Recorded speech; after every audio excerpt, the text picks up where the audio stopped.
Halo pemirsa Bincang Sehat ya, apa kabar? Semoga semua dalam keadaan sehat ya. Senang sekali saya Monika Riza selama 1 jam ke depan akan menemani Anda dalam talk show yang syarat dengan informasi kesehatan dan inspiratif untuk Anda dan keluarga tentunya dalam program Bincang Sehati.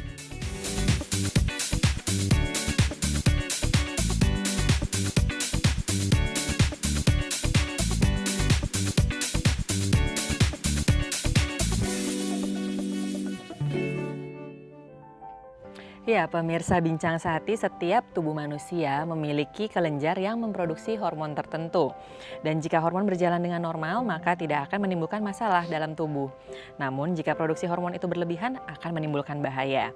Salah satunya jika kelebihan hormon tiroid atau yang biasa disebut dengan hipertiroid. Sedikit saya jabarkan, hipertiroid adalah suatu kondisi di mana kelenjar tiroid memproduksi hormon tiroid secara berlebihan, dikarenakan kelenjarnya yang terlalu aktif. Dan kondisi ini akan menyebabkan perubahan baik secara fisik maupun mental. Nah, pemirsa Bincang Sehati, hari ini kita akan membahas mengenai hipertiroid dan bagaimana cara menanganinya. Jadi untuk Anda yang ingin bertanya ataupun berkonsultasi, Anda bisa menghubungi nomor telepon 021 290 32644 atau Anda bisa juga bertanya melalui Instagram direct message ke @bincangsehati.itv. Sebelum berbincang-bincang dengan narasumber yang hadir hari ini, terlebih dahulu Anda saksikan informasi yang berikut ini.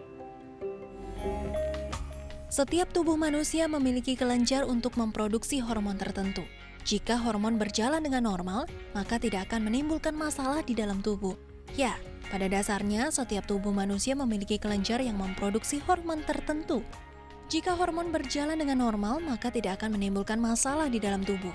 Namun, jika hormon tiroid berlebihan, maka bisa menimbulkan bahaya atau dikenal dengan nama hipertiroid. Hipertiroid adalah suatu kondisi di mana kelenjar tiroid memproduksi hormon tiroid secara berlebihan dikarenakan kelenjarnya terlalu aktif.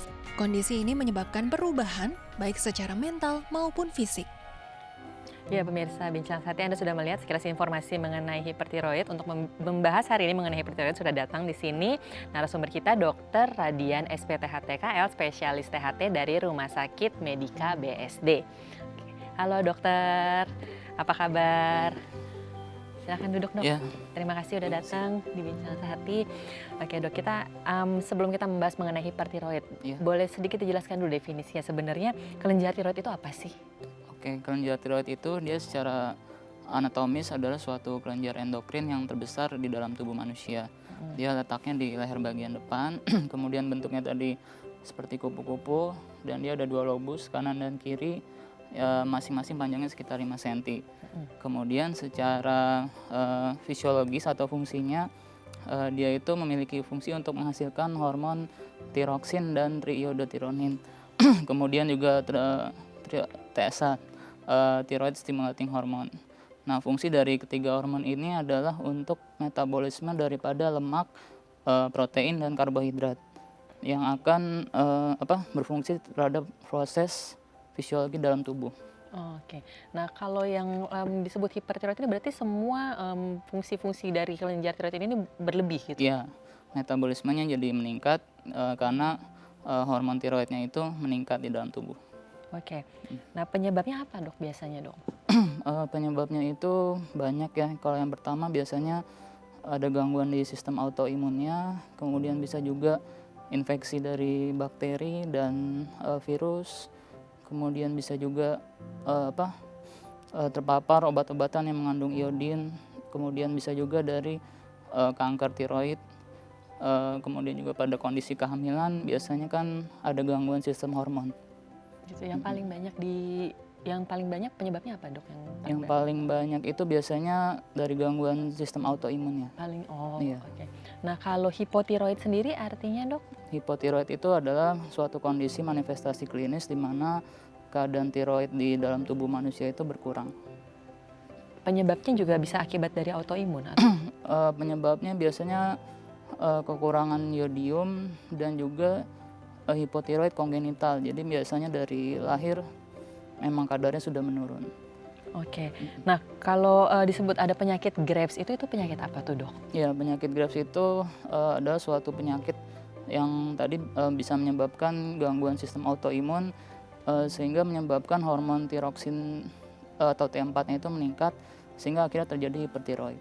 Oke. Iya. Jadi penyakit Graves itu sendiri juga emang, diakibatkan dari hipertiroid ya, Dok, Iya. ya? Nah, kalau konsumsi tadi dokter mengatakan ada konsumsi yodium. Nah, konsumsi yodium yang berlebihan dikatakan bisa menyebabkan hipertiroid itu karena apa, Dok? Biasanya karena kondisinya konsumsinya itu berlebih, biasanya menurut WHO di atas 1.100 mikrogram per hari. Jadi sehingga bisa menyebabkan suatu gejala yang disebut iodine induced hyperthyroid, yaitu suatu kondisi di mana kelebihan yodium itu menyebabkan hipertiroid. Hipertiroid. Iya. Oke, tadi berapa, Dok? Boleh disebutkan kebutuhannya? 1100, lebih dari 1.100 mikrogram. Lebih dari 1.100 Iya. mikrogram ya. 1.100 mikrogram itu berarti kalau kita makan biasanya garam berapa sendok tuh, Dok? Kalau biasanya sih kadar yang minimal sekitar 200 mikrogram. Jadi itu hanya satu ini aja, maksudnya apa namanya? Kalau kita 1 ambil sendok kayak gitu ya? uh, Oke, berarti segitu, 1 kali ambil gitu mungkin sekitar 200-an ya, Dok, Iya. ya? Oke, berarti 5 kali sampai 6 kali Iya. Oke. Ya, Dok. Nah, kalau, dari efek samping obat yang seperti apa yang bisa menyebabkan hipertiroid? Ya, efek samping obat itu antara lain disebabkan karena obat-obatan tersebut mengandung iodin, karena seperti kita ketahui iodin itu akan memacu peningkatan tiroksin, hormon T4 tadi, sehingga tetap menyebabkan hipertiroid. Oke. Mm-mm. Nah, dari, kasus-kasus, hipertiroid yang ada di Indonesia, Dok, Iya. yang paling banyak disebabkan oleh apa, Dok? Biasanya karena penyakit Graves itu tadi, kemudian juga dari kanker tiroid juga banyak. Oke, tapi banyak ya, Dok, kasus-kasus yang hipertiroid di Indonesia? Ya, menurut penelitian tahun 2013 ada sekitar 0,4% dari seluruh penduduk Indonesia. Pada populasi waktu itu dikatakan kurang lebih sekitar 700.000 yang terkena. Lumayan banyak Iya. berarti ya, Dok, ya. Apakah ada daerahnya lebih banyak yang di daerah pegunungan atau yang di laut atau tersebar merata begitu, Dok? Kalau yang hipotiroid memang banyakan yang di daerah yang pegunungan, karena kekurangan konsumsi garam yang mengandung yodium. Cuman sekarang sudah ada program, yaitu ionized, jadi produksi garam itu sudah diberikan yodium, sehingga tidak dikhawatirkan lagi kekurangan yodium. Oke.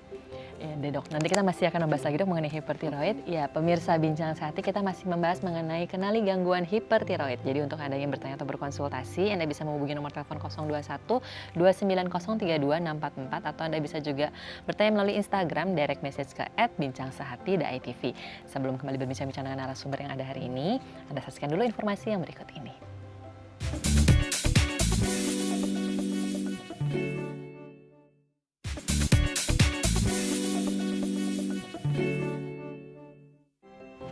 Ya, pemirsa Bincang Sehati, kita hari ini masih membahas mengenai kenali gangguan hipertiroid. Jadi untuk Anda yang bertanya atau berkonsultasi, Anda bisa menghubungi nomor telepon 021 290 32 644, atau Anda bisa juga bertanya melalui Instagram @bincangsehati.itv. Kembali saya akan berbincang-bincang dengan narasumber kita yang hadir hari ini, Dr. Radian SPTH TKL, spesialis THT dari Rumah Sakit Medika BSD. Oke, Dok, kalau tadi udah berbicara mengenai kasus hipertiroid di Indonesia. Nah, sebenarnya yang lebih beresiko untuk terkena hipertiroid siapa aja sih, Dok? Biasanya faktor risiko tinggi itu pada di atas umur 60 tahun, kemudian jenis kelaminnya wanita, kemudian yang memang memiliki riwayat hipertiroid di keluarganya, kemudian pada pasien-pasien dengan konsumsi merokok yang aktif, kemudian juga stres, tadi terpapar obat-obatan yang mengandung iodin, kemudian juga dari faktor lingkungan. Bisa gitu ya, Dok, Iya. ya. Oke, nah kalau gejalanya apa, Dok? Gejalanya itu dia kan penyakitnya tadi multisistem, jadi di seluruh tubuh bisa ada manifestasi gejalanya. Biasanya kalau dari sistem saraf itu dia orang menjadi labil, kemudian emosi, kemudian gampang tremor. Kemudian kalau dari daerah mata dia biasanya pandangan ganda, kemudian juga matanya jadi sedikit menonjol. Kemudian pada pemeriksaan biasanya kelenjar tiroidnya juga agak membesar. Kemudian pas di daerah paru dan sistem jantung biasanya sesak napas, kemudian dia nadinya lebih cepat, bisa juga ada gangguan irama jantung, kemudian bisa juga darah tinggi, dan bisa juga yang paling fatal, gagal jantung. Kemudian di sistem pencernaan dia bisa menyebabkan sering BAB, sering lapar, dan sering haus. Kemudian di sistem reproduksi dia bisa menyebabkan penurunan libido, kemudian juga menstruasi yang menurun dan kesuburan yang menurun. Kemudian di sistem tulang dia bisa menyebabkan osteoporosis. Kemudian kalau di kulit jadi sering berkeringat biasanya. Oke. Nah, kalau tadi dokter mengatakan ada yang gejalanya bisa ada gangguan irama jantung seperti itu. Nah, itu berarti memiliki gejala yang mirip dengan penyakit jantung ya, Dok, ya? Iya. Terus apa yang membedakan dengan penyakit jantung kalau seperti itu, Dok? Ya, kalau penyakit jantung pada pemeriksaan hormon tiroid dia tidak meningkat. Kalau misalnya gangguan jantungnya itu disebabkan dari hipertiroid, biasanya pada pemeriksaan T3, T4-nya hormon tiroid itu meningkat, kemudian thyroid stimulating hormonnya justru menurun. Oke. Nah, kalau tadi salah satu penyebab hipertiroid karena berlebihan mengkonsumsi yodium itu sama nggak sama yang disebut yang gondongan atau gondokan itu, Dok? Iya, itu ada istilah awam ya. Jadi kalau misalnya gondokan itu adalah memang suatu kelainan di depan leher di daerah tiroid. Dia biasanya gejalanya tidak nyeri, kemudian tidak ada demam. Kemudian kalau gondongan itu biasanya dia karena kelenjar air liur di daerah sini, daerah parotis. Parotis ya. Kelenjar parotisnya itu biasanya dia karena infeksi virus. Jadi karena infeksi biasanya ada nyeri, demam, dan bisa gejala yang infeksi yang lain. Oke. Nah, yang paling sering menyebabkan penyakit hipertiroid itu penyakit apa, Dok? Penyakit Graves tadi. Penyakit Graves yang Iya. paling sering ya, Dok. Iya. Itu kalau misalnya ada beberapa yang saya temukan ya, Dok. Iya. Ada yang usianya di bawah 60 tahun Iya. bisa terkena penyakit hipertiroid, itu biasanya karena apa ya, Dok? Iya, biasanya tadi karena ada gangguan sistem autoimun dan juga mungkin karena terpapar obat-obatan yang mengandung iodin tadi. Kemudian juga ya paling sering tadi genetik sih sebenarnya. Genetik ya, Dok, Iya. ya. Dalam arti kalau misalnya ada orang tuanya yang terkena penyakit Iya.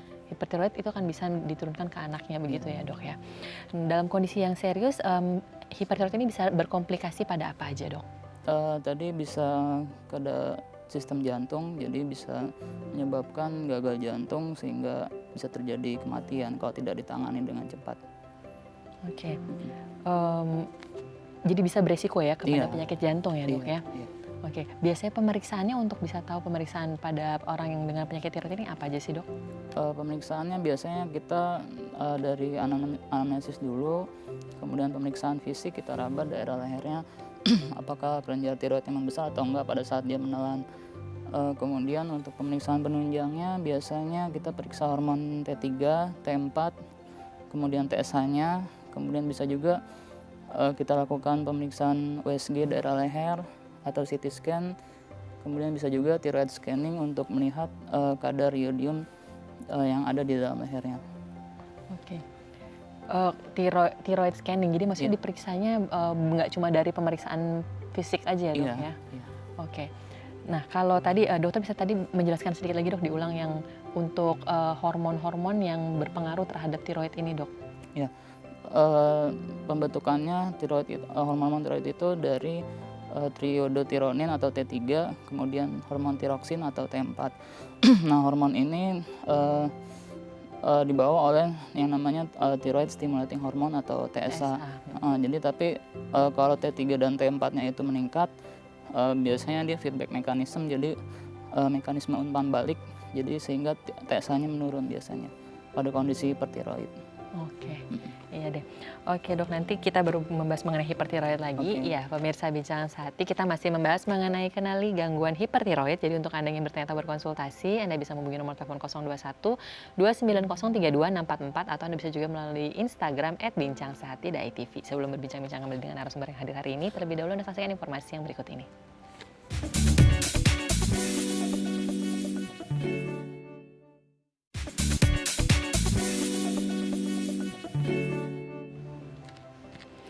Halo pemirsa Bincang Sehati, hari ini kita masih membahas mengenai kenali gangguan hipertiroid. Jadi untuk Anda yang bertanya atau berkonsultasi, Anda bisa menghubungi nomor telepon 021 290 32 644 atau Anda bisa juga bertanya melalui Instagram @bincangsehati.itv.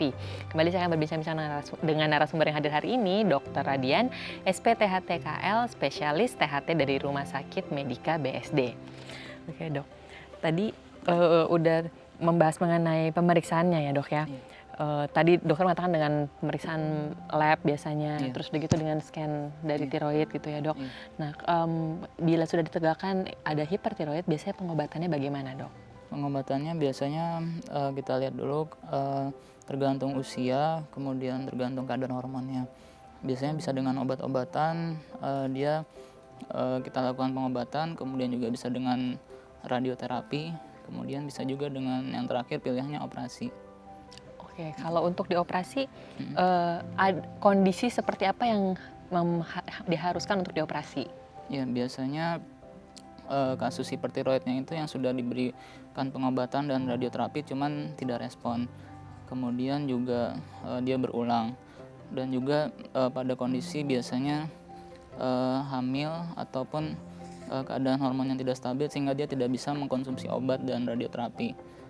Kemudian juga karena biasanya kasus-kasus kanker, jadi dia sudah mendesak saluran pernapasan dan menimbulkan sesak napas dan suara serak. Kemudian juga pada kondisi penyakit mata yang berat, karena kan pada penyakit mata itu biasanya tidak bisa di radioterapi. Oke, dok ini kita ada penelpon, kita angkat dulu. Ya. Halo, Bincang Sehati. Halo. Ya, dengan siapa di mana? Saya dengan Meliana Ya, di Tangerang. Oke, yang mau ditanyakan apa? Ini saya kan ada udah lama banget saya ada benjolan di leher. Iya. Terus kemarin saya terakhir sih udah sempat medical check up.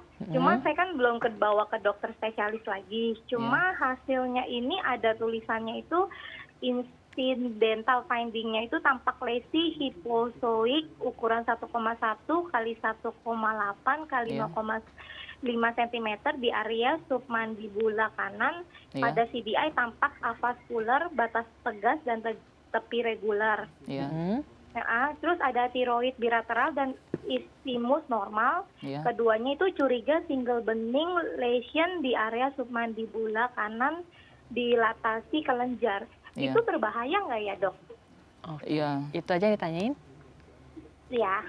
Oke, mungkin dokter ada yang mau ditanyakan dok? Benjolannya sudah berapa lama ya Bu? Yang dirasakan, keluhannya apa yang dirasakan? Apakah sakit menelan atau apa? Menelan sih enggak, cuma udah mungkin udah hampir 10 tahunan sih. Oke, udah 10 tahun. Benjolan, ada benjolan tapi nggak ada keluhan, waktu itu cuma di medical check up ya?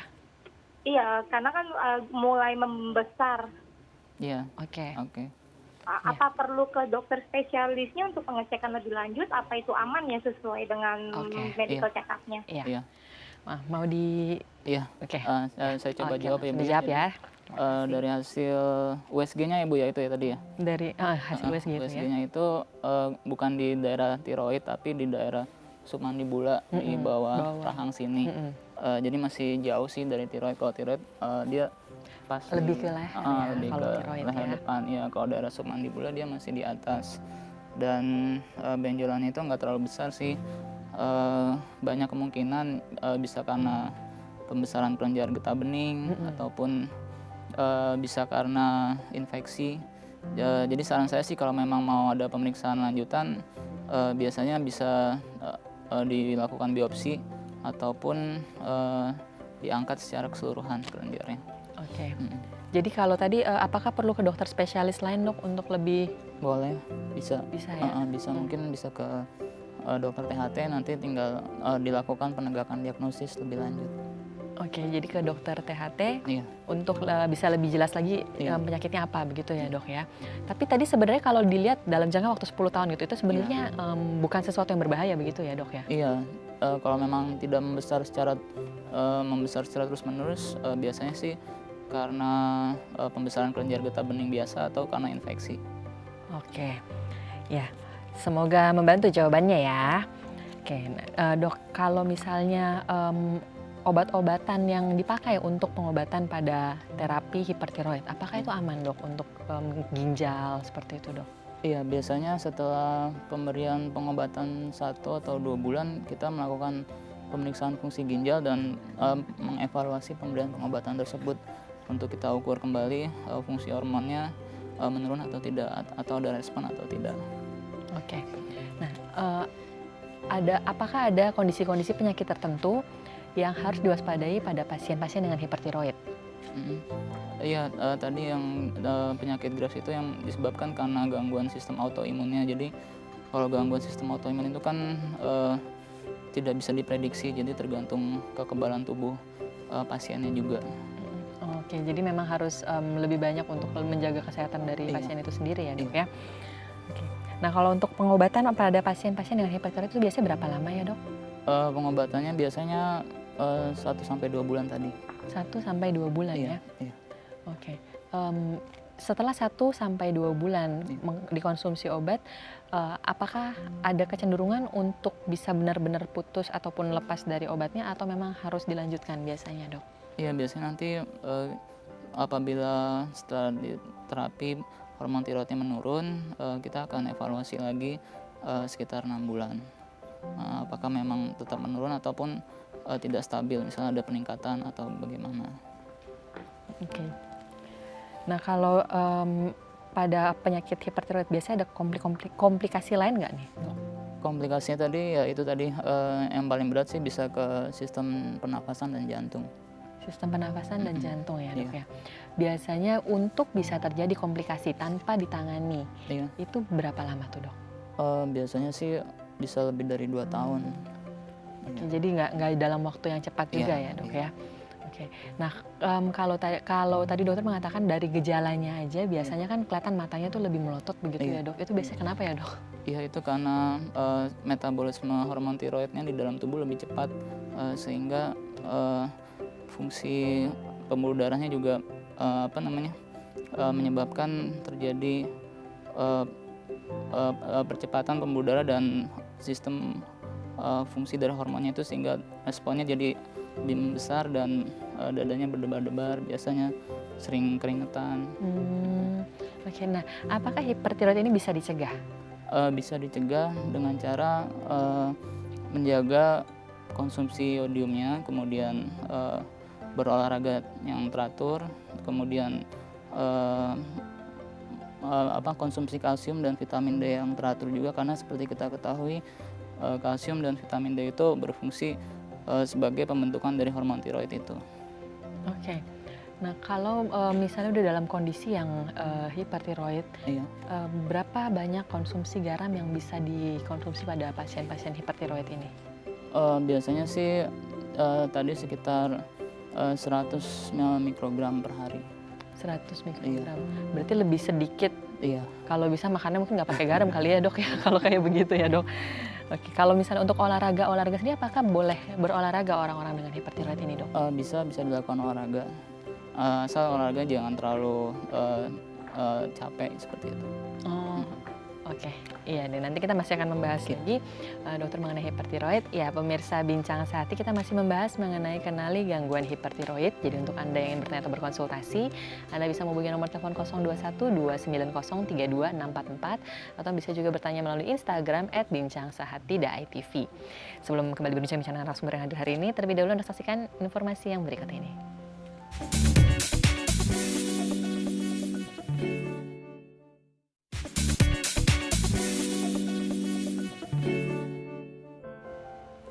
Halo pemirsa Bincang Sehati, kembali lagi di sini kita membahas mengenai kenali gangguan hipertiroid. Jadi untuk Anda yang bertanya atau berkonsultasi, Anda bisa menghubungi nomor telepon 021 290 32644 atau Anda bisa juga bertanya melalui Instagram @bincangSehati.itv. Kembali saya akan berbincang-bincang dengan narasumber kita hari ini, Dr. Radian, SPTHT KL, spesialis THT dari Rumah Sakit Medika BSD. Oke, Dok. Kalau tadi udah berbicara mengenai makanan, olahraga yang bisa dilakukan oleh penderita hipertiroid. Nah, untuk makanannya sendiri sebenarnya ada yang boleh dimakan atau yang tidak boleh dikonsumsi oleh pasien-pasien hipertiroid ini? Ya, terutama kalau makanan sih diet rendah garam ya. Jadi kalau garamnya dikurangi, ya, tidak terlalu asin, kemudian sayuran, buah-buahan, seperti biasa aja sih sebenarnya, cuman ya yang penting diet rendah garamnya Yang gitu. penting dia terendah garam. Iya. Berarti apakah digoreng juga boleh begitu, Dok? Iya boleh, tidak Boleh. masalah. Yang penting rendah garam Iya. aja. Iya. Oke, cenderung hambar mungkin ya, Dok ya. Oke, Dok, ini ada pertanyaan direct message, Dok, dari @Hansa Muhansa. Iya. Dia bertanya, dia bilang usianya 28 tahun, Iya. cuma sering merasa sesak nafas, telinganya sering bunyi nging katanya kalau malam, dan lidahnya suka ngerasa getir. Iya. Kalau setelah makan ulu hatinya suka sakit dan kepalanya sakit. Selama ini cuma minum minuman obat-obat herbal katanya. Apakah itu merupakan gejala-gejala kecenderungan untuk hipertiroid katanya begitu? Kalau dari anamnesisnya sih enggak ya, kan kita nggak tahu nih pemeriksaan fisiknya. Kalau dari anamnesisnya sih cenderung ke reflux asam lambung dan rhinosinusitis, karena biasanya ada saluran dari hidung ke telinga. Jadi kalau biasanya hidungnya bengkak atau sering tersumbat, dia telinganya berdenging pada usia muda. Kalau berdengingnya pada usia tua biasanya ada penyebab lain, karena kolesterol tinggi ataupun asam urat ataupun gulanya yang tinggi. Cuman kalau pada usia muda sih biasanya karena infeksi di hidungnya. Dan sakit kepala juga bisa karena rhinosinusitis, karena memang ada cairan di daerah sinus sini dan di sini, biasanya itu menyebabkan sakit kepala. Kalau misalnya dia lidahnya getir, itu biasanya karena reflux asam lambung. Oke, jadi dari asam lambungnya naik ke atas begitu Iya. ya, Dok ya. Oke, jadi solusinya apakah perlu ke dokter, Dok? Boleh, kalau memang gejalanya tidak ada perubahan dengan pengobatan biasa, bisa ke dokter THT. Bisa ke dokter THT ya, Dok ya. Oke, Dok, ini ada penelpon, kita jawab dulu ya, Dok ya. Halo, Bincang Sehati. Halo, selamat pagi, Dok. Selamat pagi. Dengan siapa di mana? Dengan Lia, Jakarta. Lia di Jakarta. Oke, yang mau ditanyakan apa? Silakan, Bu. Gini, Dok, adik saya kan cowok, betul-betul kena penyakit hipertiroid dulu. Iya. Hmm. Nah, kadang-kadang masih suka kontrol ke dokter. Itu bisa sembuh total nggak ya, Dok ya? Maksudnya kok kayak jangka panjang juga ya pengobatannya ya? Iya. Oke. Usianya? Sebenarnya berapa lama waktu yang dibutuhkan untuk pengobatan gitu? Iya. Oke. Boleh tahu, Bu, usianya adiknya ya Usia- berapa? Adik saya umur 40. Oh, iya. Cowok. 40. Kapan terakhir kali terkena hipertiroid ini? Tahu saya sih tahun lalu, Dok. Tahun lalu. Dan masih mengkonsumsi obatnya, Iya, Bu? tapi maksud saya bisa bisa sembuh total nggak ya, Dok ya? Oke. Iya. Ya. Ada yang mau- Sudah berapa lama, Bu, konsumsi obatnya, Bu? Terus kalau sudah sembuh, apakah bisa kena penyakit yang sama gitu? Iya.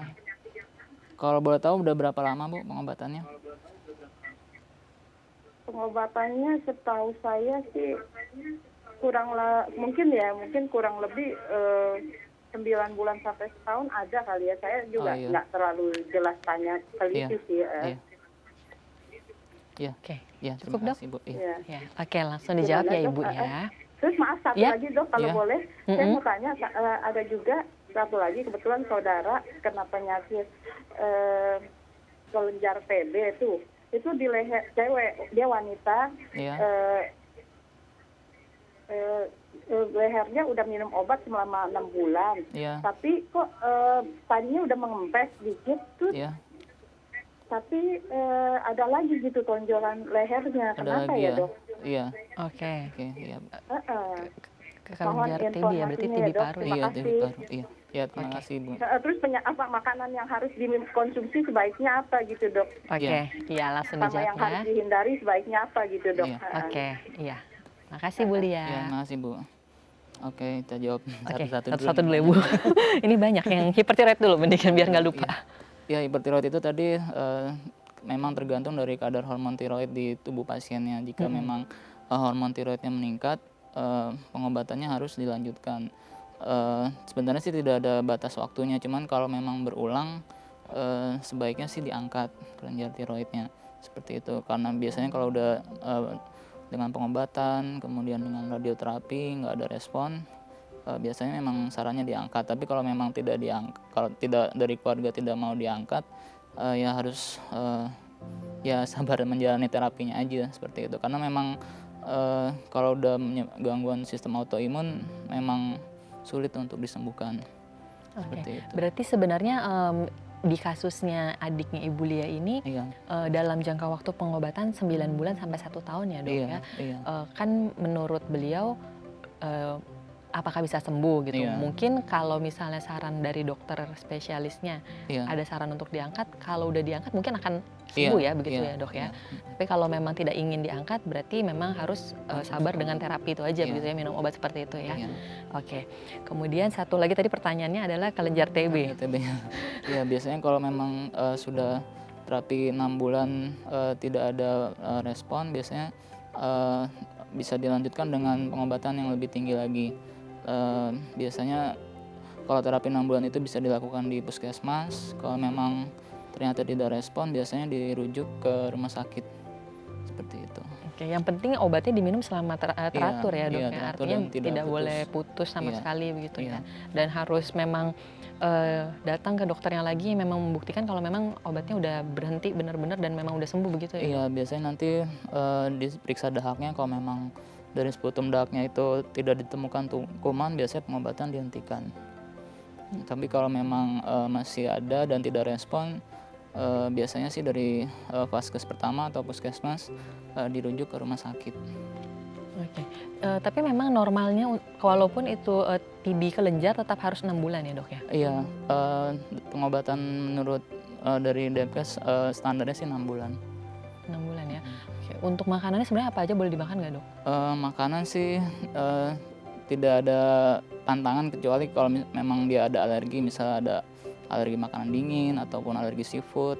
Tapi kalau tidak ada alergi sih tidak ada masalah. Oke. Iya deh dok. Nah berarti semoga jawabannya bisa membantu untuk adiknya yang sedang hipertiroid dan juga untuk siapa tadi saudaranya mungkin ya, saudaranya ya Iya. yang kena TB kelenjar ya.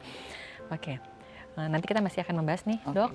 Ya pemirsa Bincang Sati, kita masih membahas mengenai kenali gangguan hipertiroid. Jadi untuk Anda yang bertanya atau berkonsultasi, Anda bisa menghubungi nomor telepon 021 290 32644 atau Anda bisa juga bertanya melalui Instagram @bincangsati.itv. Berikut ini ada tips kesehatan untuk Anda, makanan yang dipantang untuk orang dengan hipertiroid. Tips kesehatan, makanan yang dipantang orang dengan hipertiroid. Pemirsa Bincang Sehati, orang dengan hipertiroid sangat penting untuk mengetahui jenis makanan yang akan dikonsumsi agar kelenjar yang berperan menghasilkan hormon tiroid tidak semakin meningkat. Dan berikut di antaranya. Tepung terigu merupakan bahan makanan yang sulit dicerna. Tidak hanya itu, makanan dengan bahan utama tepung terigu akan menyebabkan kadar glikemik yang tinggi pada tubuh, sehingga memicu peningkatan hormon dan gula di dalam darah. Produksi susu dan olahannya. Susu dan produk olahannya tidak disarankan bagi penderita hipertiroid. Pasalnya di dalam susu maupun produk olahan susu masih terkandung penisilin yang bisa mengganggu keseimbangan antara hormon di dalam tubuh. Tidak hanya itu, susu maupun olahannya seperti keju, yogurt, dan es krim juga mengandung protein kasein yang bisa menyebabkan sistem pencernaan terganggu. Makanan beriodium. Yodium merupakan bahan yang mampu meningkatkan kinerja kelenjar tiroid untuk memproduksi hormon tiroksin. Kandungan makanan beriodium memang cukup berpengaruh bagi penyakit yang menyerang bagian tenggorokan seperti penyakit amandel. Oleh sebab itu, makanan beriodium tidak disarankan, juga termasuk kafein. Junk food dan fast food tidak hanya mengandung bahan-bahan praktis yang diolah menjadi makanan sehat, junk food dan fast food juga tinggi kadar pengawet yang akan mengganggu keseimbangan hormon, khususnya tiroksin. Gorengan. Gorengan mengandung minyak dalam jumlah yang besar. Minyak inilah yang merupakan sumber kolesterol tinggi, pemicu penyakit hipertiroid. Lemak yang melekat pada camilan yang digoreng juga termasuk lemak tidak sehat yang akan meningkatkan kadar kolesterol jahat di dalam darah. Makanan atau minuman manis. Makanan atau minuman yang bercita rasa manis sebaiknya tidak dikonsumsi terlebih dahulu oleh penderita tiroid. Apalagi jenis makanan atau minuman yang mengandung pemanis buatan seperti aspartam dan sejenisnya. Kedelai dan olahannya. Kedelai termasuk jenis makanan yang harus dihindari ketika mengalami hipertiroid.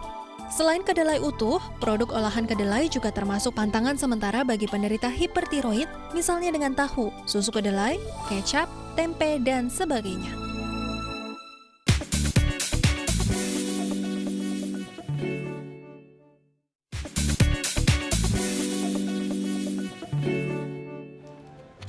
Ya pemirsa Bincang Sehati, hari kita masih membahas mengenai kenali gangguan hipertiroid. Jadi untuk Anda yang berniat berkonsultasi, Anda bisa menghubungi nomor telepon 021 290 32644 atau Anda bisa juga bertanya melalui Instagram direct message ke @bincang_sehati.itv.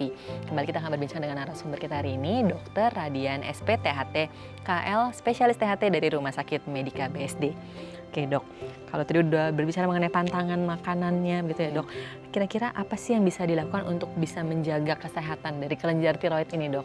Ya, tadi seperti kita ketahui hipertiroid itu karena asupan yodium yang berlebihan. Jadi kalau bisa makanan yang tadi sudah diinfokan, diet rendah garam, kemudian hindari yang pengawet, goreng-gorengan, perbanyak sayuran, buah-buahan yang berserat. Kemudian juga kalsium dan vitamin D juga penting untuk pembentukan hormon tiroid. Kemudian juga olahraga untuk mencegah obesitas atau kegemukan. Kemudian juga diperhatikan asupan kalorinya. Oke, nah kalau tadi dokter mengatakan olahraganya nggak boleh yang terlalu capek begitu ya. Nah olahraga yang seperti apa tuh dok biasanya? Bisa senam atau jalan pagi atau dengan sepeda statis. Oke, kalau misalnya senam atau jalan sehat gitu biasanya berapa lama sih dok? Bisa minimal 15-30 menit setiap hari. Oke, 15-30 menit setiap hari ya. Oke, dok ini kita ada penelpon, kita jawab dulu ya dok. Halo, Bincang Sehat di. Halo, Ya, dengan siapa di mana? dengan Ibu Normalina Manurung di Timika, Papua. Oke, Ya. Ibu Normalina di Papua ya. Silakan yang mau ditanyakan apa Ibu? Baik. Baik, ini saya mau menanyakan anak saya. Iya Bu. Saya mau menanyakan hipertiroid atau hipotiroid ini apa sih perbedaannya? Saya juga ini kurang mengontrol bagaimana perkembangan anak saya, apakah hipotiroid atau hipertiroid. Hanya anak saya cenderung tambah besar badannya, nafsu makannya tinggi gitu. Iya. Oke. Tapi dari gejalanya Bu, mungkin ada gejala yang ditunjukkan? Kalau dia rasakan katanya tangannya kadang tremor, Iya. gitu, jantung berdebar, Iya. gitu. Nah, kalau dokter menyarankan anak saya ini segera dioperasi. Hanya saya takut karena resikonya katanya bisa hilang juga suara Oh iya. karena dekat dengan pita suara begitu dok. Jadi Iya. bagaimana ya? Kira-kira ada nggak obat untuk mengatasinya, mengobatinya begitu? Sudah pernah dicek hormon tiroidnya Bu, kalau boleh tahu? Iya, itu sudah dicek, tapi itu perkembangannya anak saya yang tahu karena saya Oh gitu. tidak Oh, ibu konsisten neneknya. begitu. Oke. Heeh. Saya tidak ikuti perkembangan hasilnya. Oke. Oh iya. Usia anaknya berapa Bu? 20 tahun. 20 tahun. Iya. Terakhir Laki-laki. kali melakukan pengecekan kapan Bu? Sudah dari tahun yang lalu. Oke. Tahun lalu 2017, kira-kira di iya. bulan-bulan Agustus kah itu. Oke. Mungkin ada yang mau ditanyakan dok? Ya cukup. Cukup. Oke, langsung dijawab ya Bu. Iya. Oke dok. Jadi dari gejalanya katanya sering tremor Iya. katanya gitu. Terus sering merasa jantungnya berdebar gitu ya dok ya. Jadi kalau dari dokter juga disarankan katanya untuk dioperasi walaupun Iya. tidak tahu dari hasil cek labnya gimana. Iya. Itu bagaimana tuh dok? Ya kemungkinan kalau memang dari dokternya sudah disarankan operasi berarti memang ada masalah dengan tiroidnya, bisa karena tumor biasanya yang harus langsung dioperasi itu biasanya karena tumor ataupun ada kista di tiroidnya. Nah cuman kalau memang ternyata operasi itu juga tadi harus ada indikasinya, yaitu kadar hormon tiroidnya itu juga harus normal, karena kalau kadar hormonnya tinggi, operasinya juga memiliki efek samping. Oke.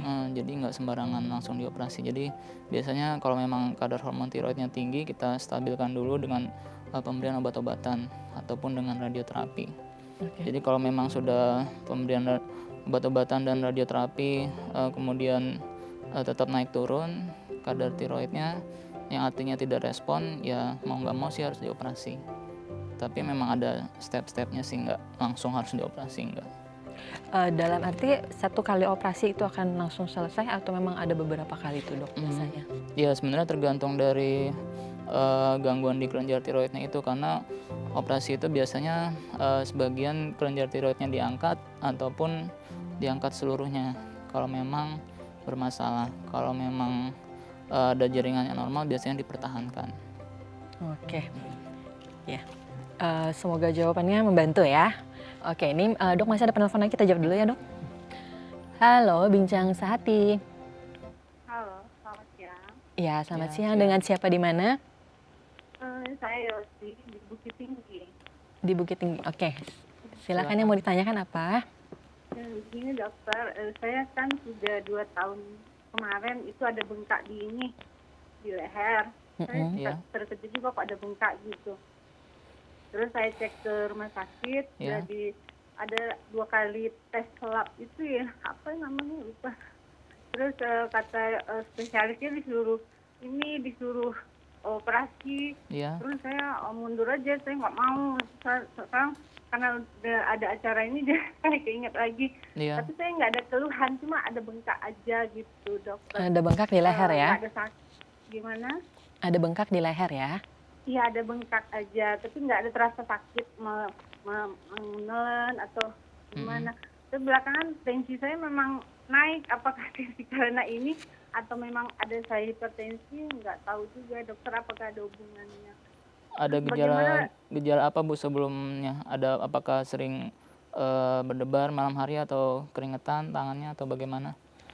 Kalau keringetan tangan saya udah dari kecil, saya warnanya keringetan tangan saya. Tapi kalau lagi ini mau ada sesuatu momen gitu, saya sering keringetan gitu. Tapi ya itu aja. Terus saya mau tanyakan, apakah ini pengobatan saya diulang lagi atau gimana ya? Dari dokternya waktu itu Dokter. dikatakan diagnosisnya apa Bu kalau boleh tahu, sakitnya, penyebabnya? Apa ya?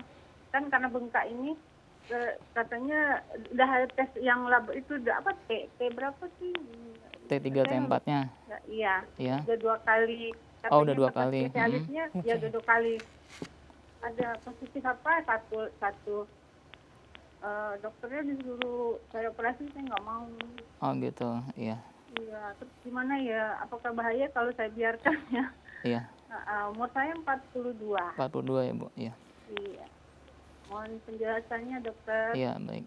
Oke. Makasih. Ya, makasih. Oke, langsung dijawab dok. Oke, kalau dari anamnesisnya sih memang mungkin penyakitnya sudah lama ya.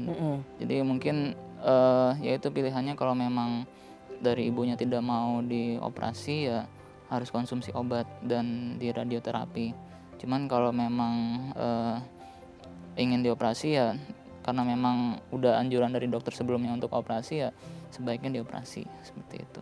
Oke. Sebenarnya tadi kalau dikatakan mungkin sebenarnya nggak terlalu ada gejala ya, Iya, jadi iya. sebenarnya gara-gara ini nonton jadi baru ingat gitu. Ya, ingat. Oke, jadi sebenarnya kalau menurut dokter, kalau memang sarannya dioperasi lebih Iya. baik dioperasi begitu ya. Cuman kalau memang dari ibu atau keluarganya keberatan, ya bisa dengan konsumsi obat ataupun dengan radioterapi. Oke.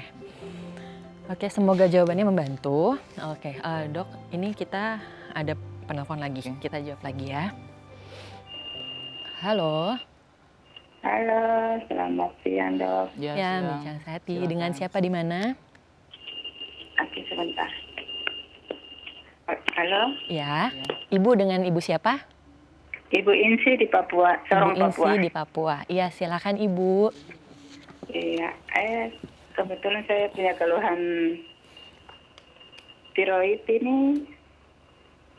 Sudah ke dokter, disarankan operasi, cuma sayanya takut. Mungkin Iya. ada solusi lain begitu selain operasi dok? Iya, Selain operasi. Iya. Udah disarankan untuk dioperasi ya, Bu?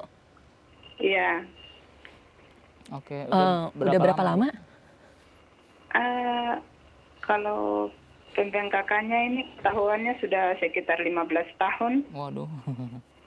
15 Iya. tahun. Apakah mengganggu benjolannya Bu di leher, ada suara serak atau sakit menelan? Iya dok. Ada gangguan suara serak atau sakit menelan nggak, keluhan selainnya? Maaf kurang jelas. Ada keluhan suara serak atau mungkin sakit menelan? Kalau menelan tidak keluhan, cuma kadang-kadang kalau suara keras itu kayak nyeri di sekitaran bagian leher ini, kayak rasa nyeri. Oke. Kadang-kadang begitu. Iya deh, langsung dijawab ya Ibu. Oke. Oke, kalau dari ibunya sih memang tidak ada keluhan suara serak ataupun sakit menelan.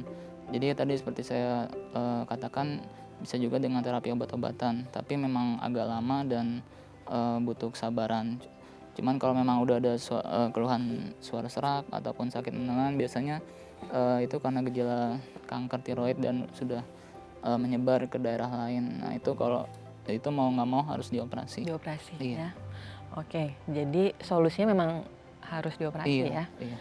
Oke, ke dokter spesialis THT atau kalau Iya. yang untuk operasi? Boleh ke dokter THT ataupun dokter bedah onkologi juga bisa. Oke, kalau tidak ke spesialis THT, ke bedah onkologi Iya. ya. Oke. Ya, oke. Dokter, terima kasih terima udah kasih. bersedia Sama-sama. hadir di Bincang Sehati. Jangan bosan kalau diundang lagi ya dok ya. Oke, pemirsa Bincang Sehati, semoga informasi hari ini dapat berguna untuk Anda. Untuk Anda yang ingin memberikan kritik ataupun saran, Anda bisa mengirimkan SMS ke 0889 8100 5000. Saya ulang lagi, SMS ke 0889 8100 5000. Atau Anda juga bisa follow di Instagram @bincangsehatidai.tv. Jangan lupa untuk follow lagi @bincangsehatidai.tv. Bisa juga bergabung di Facebook Bincang Sehati Dai TV. Saya ulang lagi, untuk bisa bergabung di Facebook kami di Bincang Sehati Dai TV. Akhir kata, saya Monika Riza undur di depan Anda. Sampai jumpa.